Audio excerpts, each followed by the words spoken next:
Hello and welcome to the Mr. Brown podcast, where I reflect on my journey as an early career teacher, with a special focus on mental health. I am your host, James Brown.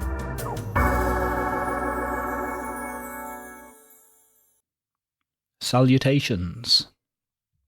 It's been a good while since I last recorded a podcast. I just had a look and I published my last episode on the 22nd of July.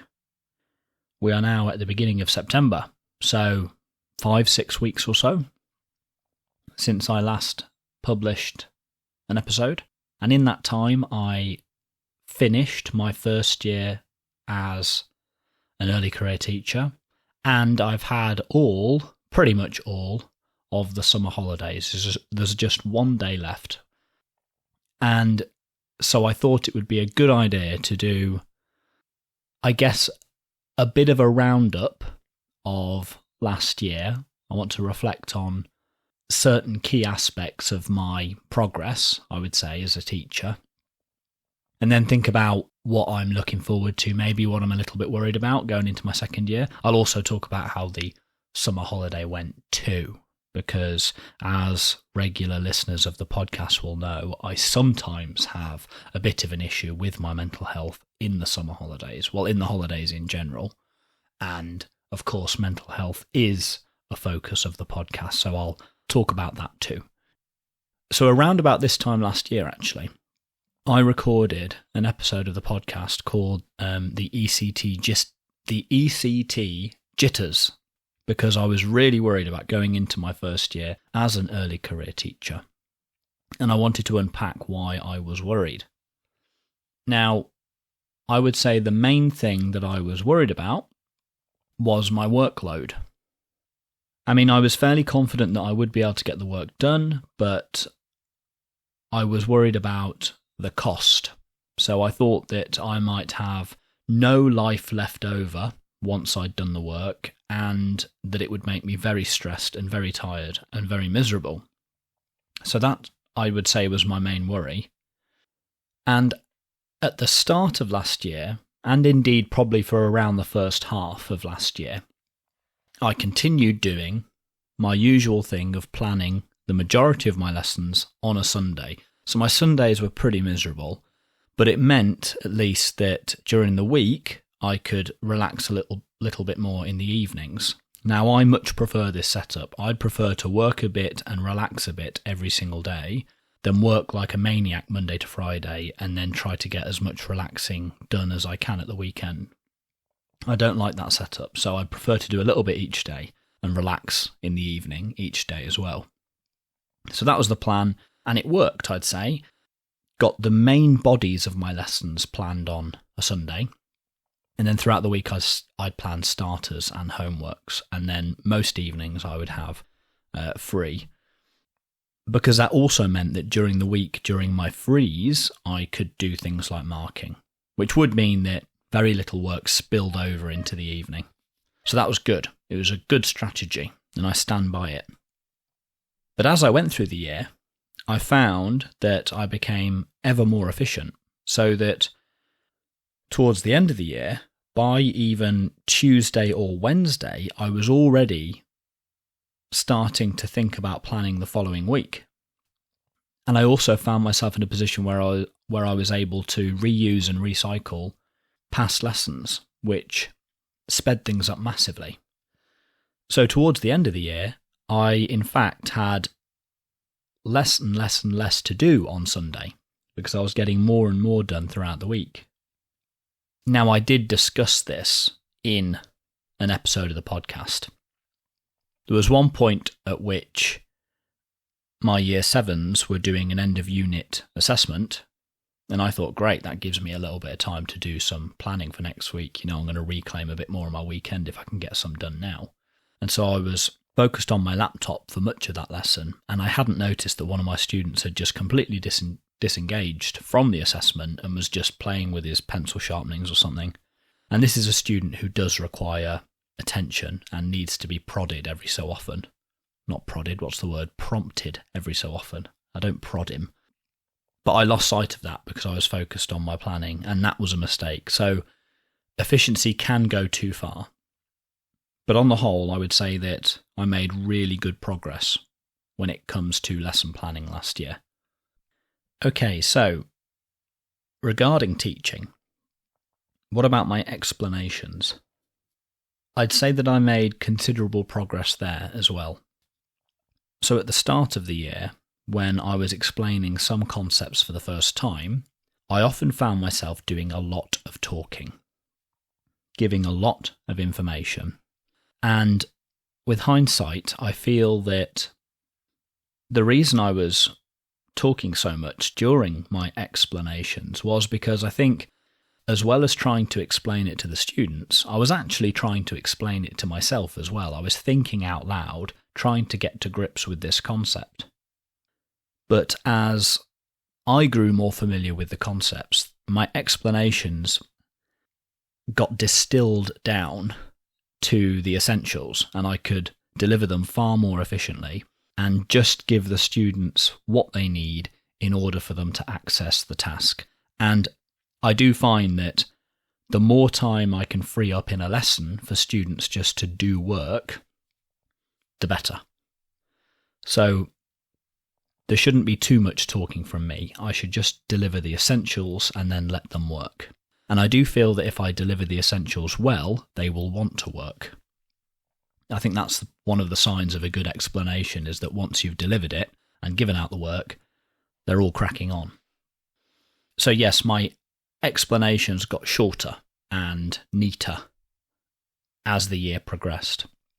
I noticed this especially with my computer science teaching, because I teach computer science on a rotation. So every 6 weeks or so I had a new class, but I was teaching the same ideas, some of which at the beginning of the year had been completely new to me.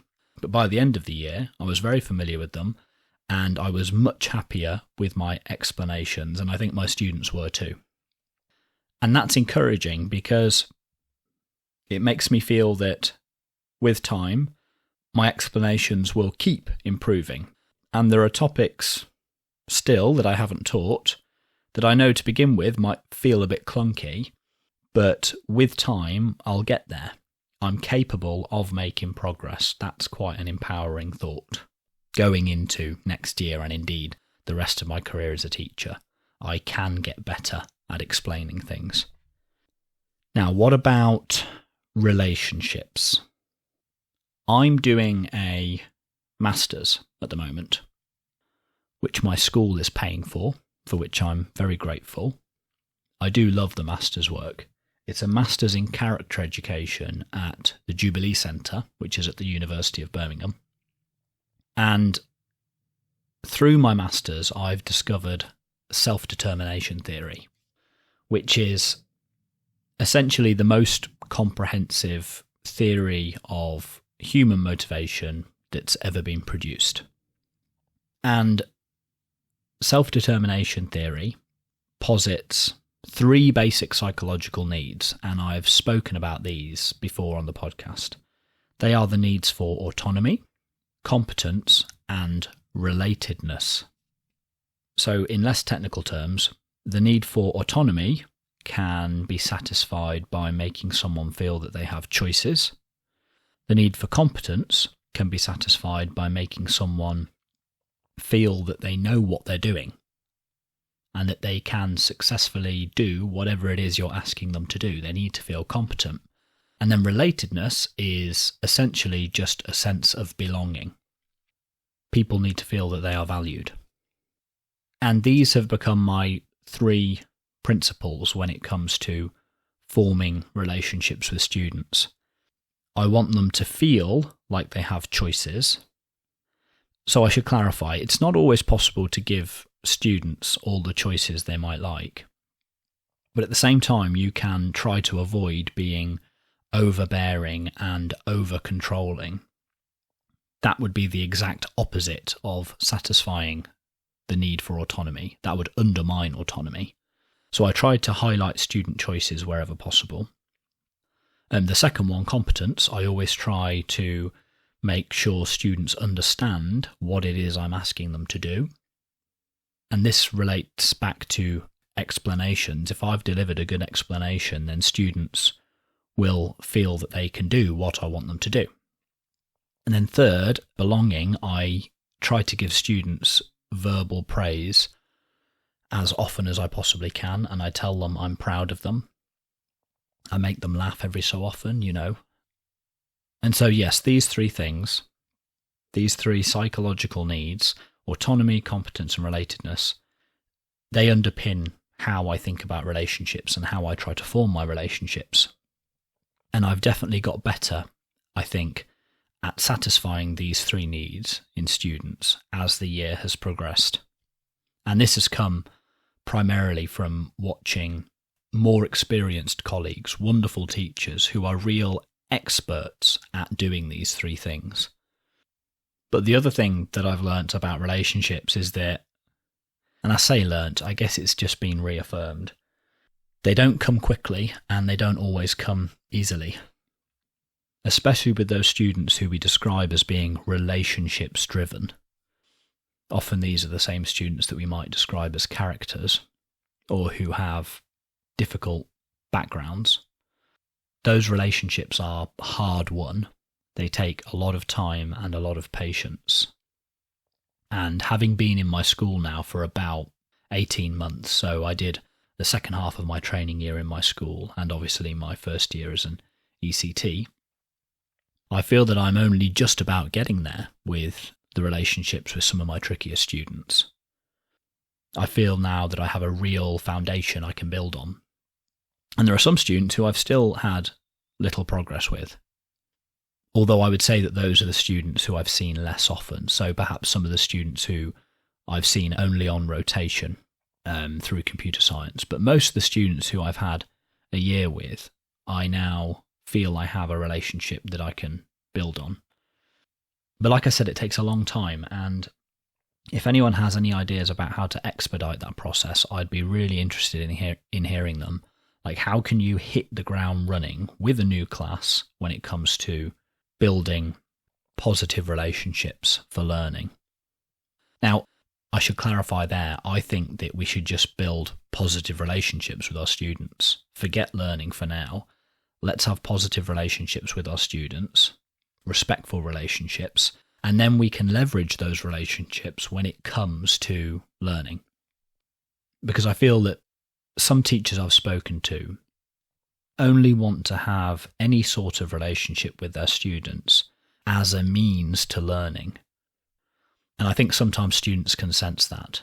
They can sense that you're not trying to build a relationship with them because you value them, but rather because you want them to learn, and it's your job to make them learn. And if there's another thing I've learned this year, children of all ages are incredibly clever and incredibly discerning, and they'll see straight through that facade. And it won't make them feel valued. They'll see through it, and it'll undermine their sense of relatedness, which I spoke about a moment ago. If you want to really satisfy a student's need for belonging, then you've got to be sincere and genuine with them. Okay, so those are my thoughts on relationships. Now, a big aspect of last year was also striking. And I did several episodes on this, so I won't dwell on it for too long now.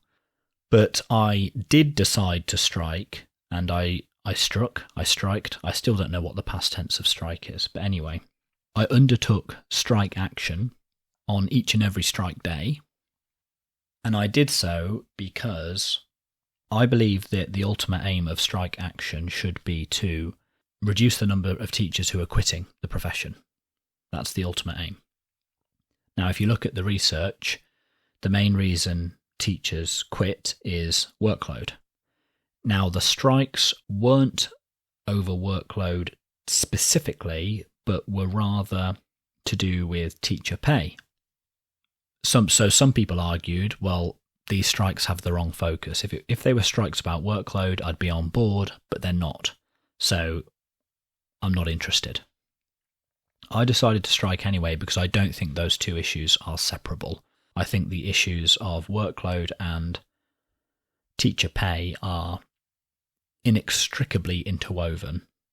each issue feeds into the other. And I did a whole episode on this, so like I said, I won't dwell on it now, but please go back and check that out if you're interested. And I will say I'm disappointed at the outcome, and that's all I'll say for now. I am disappointed that the union settled for a pay increase of 6.5%. I may go into this in more detail in a future episode, I'll see, but I don't want to talk about it now. Okay, now, mental health. How was my mental health last year? As I said several times throughout the year, and indeed throughout my training year, my mental health has been very, very good. And sometimes when I say this to people, they are bemused, to say the least, because they associate teaching with high stress, and indeed it is a very stressful job. And so therefore, mustn't it be anxiety-inducing and a real problem for mental health?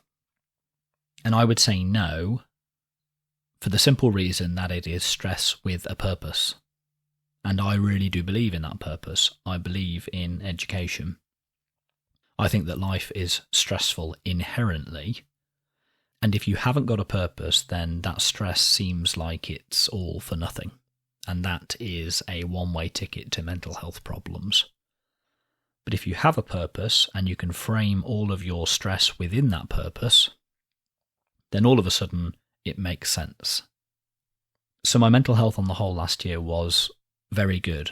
There was a time at which it did take a significant dip, but that's because I wasn't sleeping properly. So I believe that there are some physiological minimum requirements when it comes to good mental health.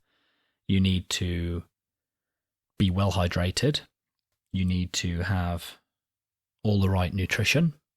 You need to exercise regularly.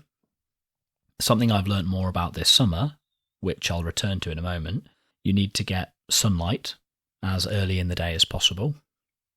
And you need to have slept well. These are the minimum requirements for good mental health. Now, if you tick all those boxes, that still doesn't mean that you'll have mental health. But I guarantee that if any one of those things drops out, if all of a sudden your diet goes to pot or you stop sleeping, then your mental health will take a hit. And mine did take a hit when I started to struggle to sleep at one point in the year. But with hindsight, I managed anyway. I was definitely more irritable at school, and I probably got into more fights with students than I needed to when I was tired. But there were no disasters. I didn't miss any lessons. Like I said, I was a bit miserable, but I managed to get through it, and I managed to get my sleep routine back on track. I had to make several changes, and I did discuss these in a previous episode, so please go back and check it out. I think it was the episode called My Most Challenging Term. So check that out if you're interested in, or if you yourself have had any sleep issues. So yeah, my mental health took a bit of a hit then, but I still had that goal, that overarching goal of being a good teacher, which I ploughed on with regardless. And I managed to limp on through. And like I said, that's empowering, because I feel that if I ever find myself in a similar situation again, I now know that I can deal with it. I have that power within me. Okay, now, so those I think are some of the more important points of progress from last year. I've now had the summer holidays, 5 or so weeks. I believe it's a bit shorter than usual this year. And returning to those 3 basic psychological needs for autonomy, competence, and relatedness. When I'm at work, I believe that all 3 of these psychological needs within myself are satisfied. Regarding autonomy, of course we have to teach the national curriculum, but we are free to teach it how we choose. And indeed, I do generally feel like I have quite a lot of freedom as a teacher. Competence, that built as the year went on. I started to feel like I was a teacher who was improving, someone who could indeed teach and do a good job of it, so I feel competent. And when it comes to relatedness, I have wonderful colleagues who make me feel valued. So when I'm at work, all three of those psychological needs within myself are satisfied. During the holidays, not so much. Sure, I'm free to do what I want in the holidays, but I'm free to do anything I want, really, and that can be a bit overwhelming. I sometimes feel like having unlimited options is as bad as having no options at all. Competence, I'm not doing the main thing that I feel I'm really good at, i.e. teaching, so the need for competence isn't satisfied in the same way. And then relatedness, like I said, it's my colleagues who make me feel very valued at work. I don't have them. Now, thankfully, I've got a very loving family, so that one's not too much of a problem, I would say. I do have a real sense of belonging at home, and I'm very lucky in that regard and very grateful. But I would say that there were two main things that I did this summer holiday to stop myself from slipping into mental health problems. Now, the first one was my master's work. So I had an assignment due last week, and I worked on that a little bit, at least, most days. And I feel that I'm quite good at the master's work. So that satisfies my need for competence.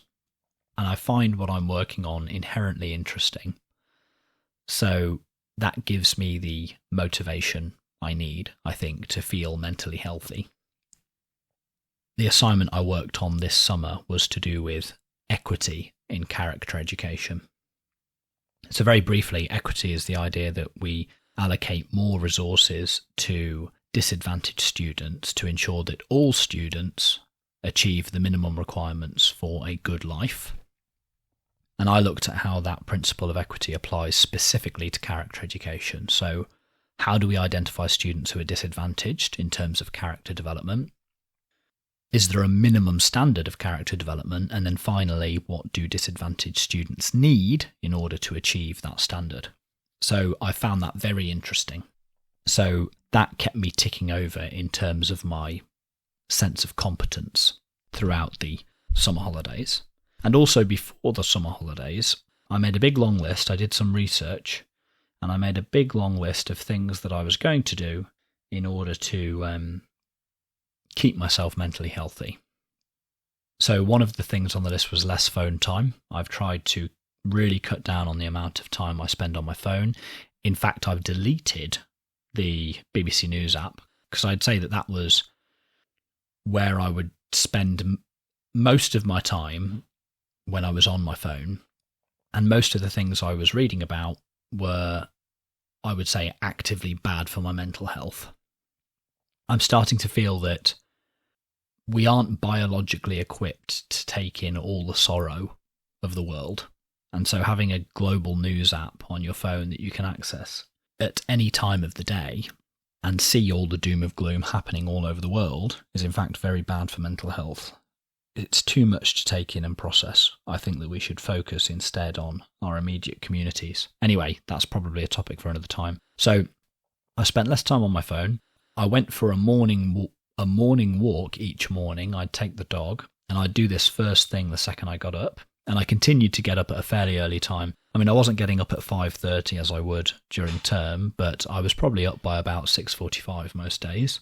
I'd take the dog for the walk, which would give me that morning dose of sunshine, which I have learnt is very important for aligning all your internal rhythms with the rhythms of the day, which is a good way to keep you feeling good and to ensure that you sleep properly at night.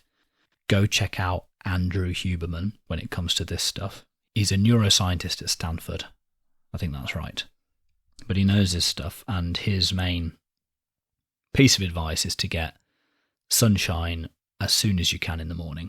And so I did that. Something else I do in the morning would be to have cold showers. I'd also do a little bit of exercise in the morning.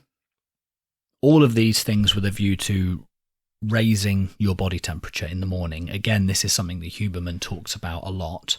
In the morning, you want to raise your body temperature to feel awake, and at night, you want to start to lower your body temperature to feel sleepy. And I know that having a cold shower, that might sound a bit counterintuitive when it comes to raising your body temperature, but apparently it does. So I would say that in addition to having my masters to work on, the main thing that kept me mentally healthy this summer was having a morning routine. I'd wake up, go for a walk, come back, have breakfast, do a small amount of exercise, just some bodyweight exercises, have a shower, which would end with a few minutes of cold shower, and then I was into the day. I'd do that without fail every morning. I would also try to do some exercise in the evenings. I've gotten back into running this summer, which I'm really starting to enjoy now. And I also introduced a couple of things into my diet which may have made a difference. I started eating more turmeric, and I would have some dark chocolate every day, both of which I read can be good for your mental health, for your mind, your brain, indeed just healthy in general, in different ways. Now, because I made several different changes, I don't know which one of those really had the greatest effect when it came to keeping me mentally healthy this summer, but I haven't had any significant issues with my mental health this holiday, and that is significant for me. So if you, like me, can struggle with your health, your mental health sometimes during the holidays, then maybe try one of those things that I've mentioned. Maybe try going for a walk in the morning as soon as you wake up. It could make a real difference. Okay, now, like I said, there's only a day of the summer holidays left, and then we'll be back to school. Now, there's part of me that doesn't want to return to school. Paradoxically enough, despite the fact that I've spent ages talking about how wonderful school is for my mental health, there's part of me that doesn't want to return, and that is the part of me that's grown lazy over summer. But I know for a fact that when I'm lazy, I'm not happy or healthy, and that when I'm at school, I do feel my best. So I'm not going to indulge that lazy part of me that doesn't want to return to school. Instead, I'm just looking forward to what's coming up. Now, I'm taking on 3 new challenges, I would say, next year. I'm teaching Year 11 for the first time, but I'm taking my Year 10 class that I had last year through into Year 11, so I already know the students, which is wonderful. I was a bit worried about this because it's each teacher to their own in Year 11 in my school. We don't follow any sort of study schedule. Each teacher just does what they feel is best for their students, so this was a first for me. I didn't really have a schedule or a plan to follow. I had to come up with one myself, so that was a bit overwhelming to begin with. But last week I sat down, had a real good look at the topics, came up with a list of the topics I wanted to focus on, and then all of a sudden, there it was. I had my schedule, and I just started planning some lessons, and I feel much happier about it now. And it's also a first for me when doing my planning for Year 11. I'm thinking about the whole year. I'm not just thinking about next week. I'm thinking about how we can get as many marks as we possibly can on that exam, on those 3 maths exams. And so I don't think I've ever taken such a long-term approach to planning before. So that's new for me. But hopefully it will give me more focus in each of my lessons, and I hope by extension it will give my students more focus as well. I'm going to explain to them the full plan for the year in our first lesson. I'm going to be teaching computer science again next year. I'm not a computer science specialist, I'm a maths specialist. Last year I taught computer science to Year 7s. Next year I'm going to be teaching computer science to Year 9. So I've kind of skipped out a year. And so that again was a little bit concerning. I thought that I might not have the prerequisite knowledge to teach these topics adequately. But again, these seem to be all the sorts of worries you have until you properly have a look at what you're required to do. It's overthinking, really. No, not well, I guess it's a type of overthinking. I'd call it more like catastrophizing. So I'm speculating about all the things that could go wrong before I really know what it is I need to do. And in the past few days, I had a look through the lessons that I'm going to be teaching.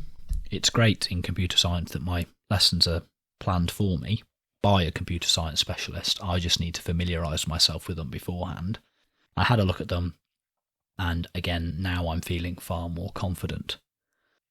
The third challenge I'm taking on next year is I'm going to be coordinating the Oxbridge Pathways programme. So I've identified 4 of the highest attaining, intrinsically motivated students in each year group from year 7 to year 10.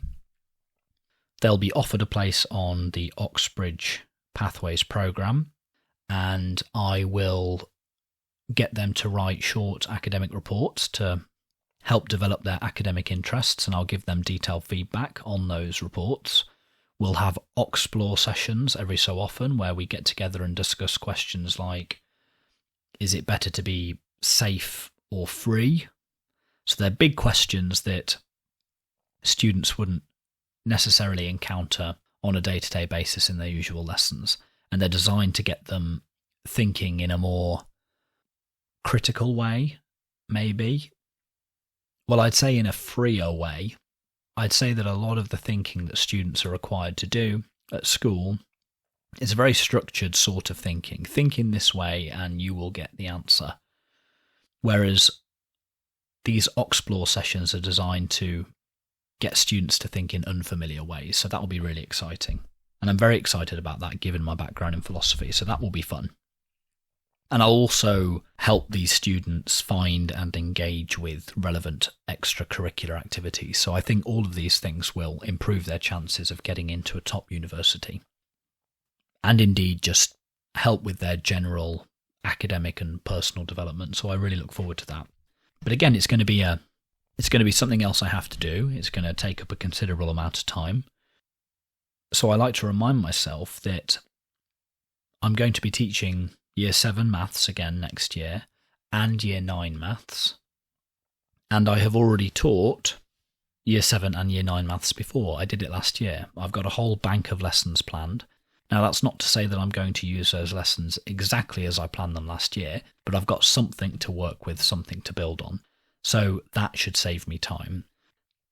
That's just reminded me, in fact, that another new thing next year is that I'll be teaching Year 10 higher maths for the first time.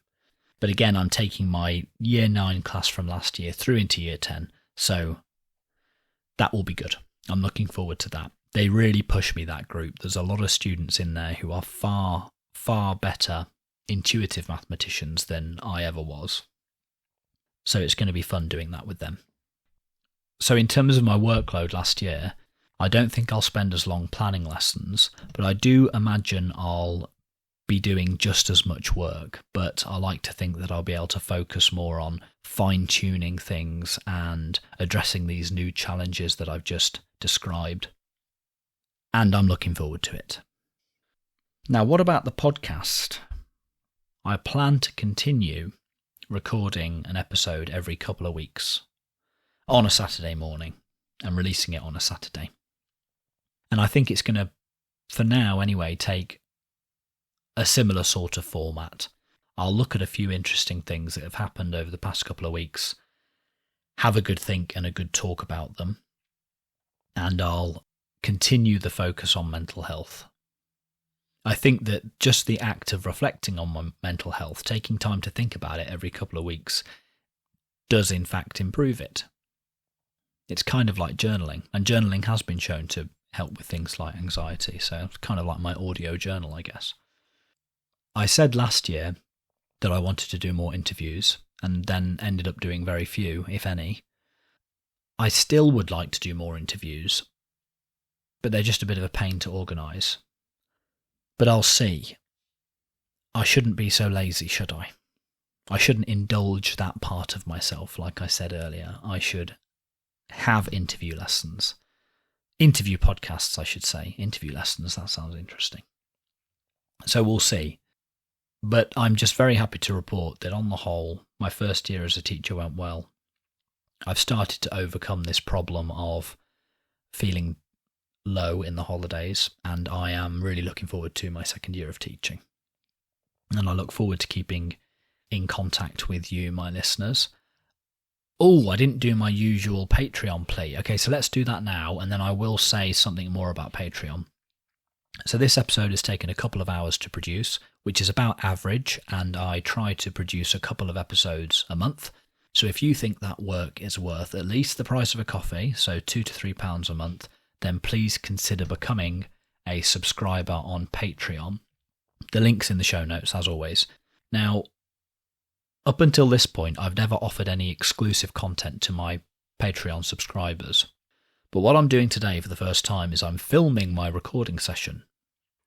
So if you're interested in seeing the unedited, behind-the-scenes recording session, then think about becoming a subscriber. It's a little extra incentive for you, I guess. You can see me doing these recordings, making all sorts of mistakes, often having to get up and deal with the dog who might be barking at the door. So, for example, the audio file that I'm recording now is nearly 50 minutes long, as will be the video. But the final podcast episode is likely to be probably less than half an hour. So there's a lot that happens during a recording session that doesn't make it into the final podcast episode. So if you're at all interested in seeing any of that, or if maybe you're interested in how to produce a podcast and you'd like to see me struggling to do it, then again, you can go and see that footage as a Patreon subscriber. Okay, I'll say goodbye for now, and I'll talk to you again in a couple of weeks' time. If you enjoyed this episode, please spread the word in person and on social media. You can follow me on Twitter at Mr. BrownPod or email mrbrownpod@gmail.com. Please subscribe, rate and review in your directory of choice. Please also consider becoming a patron at patreon.com/Mr. BrownPod and helping me cover the cost of producing the podcast. Thank you, and talk again soon.